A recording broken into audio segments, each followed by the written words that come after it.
सीखेंगे की और की का प्रयोग। जैसे कि कई बार हम इस की में और इसमें दोनों में फर्क नहीं करने में कंफ्यूज हो जाते हैं कि किस वाक्य में इसकी का प्रयोग होगा, इस कहाँ पर इसका प्रयोग होगा। ठीक है, तो चलो मैं बताती हूँ तुम्हें कौन सी की का प्रयोग कहाँ पर करना है।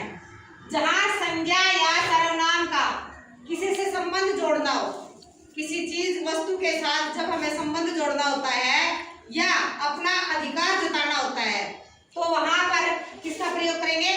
की का प्रयोग। किसका करेंगे? की का प्रयोग करेंगे। जैसे यह मेरे पापा की घड़ी है। तो ये किसकी घड़ी है?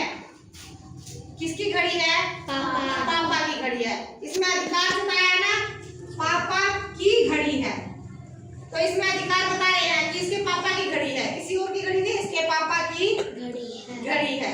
समझे? आप देखेंगे की का प्रयोग जब दो वाक्यों को आपस में जोड़ना होता है।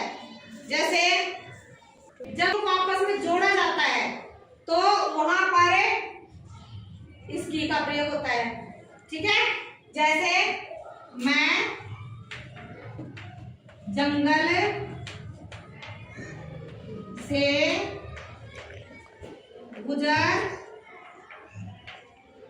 रहा था कि शेर आ गया।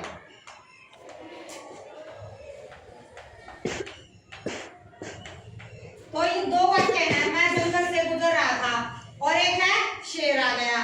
तो दोनों को जोड़ने के लिए इसका प्रयोग किया, दोनों वाक्यों को एक वाक्य में बदल दिया।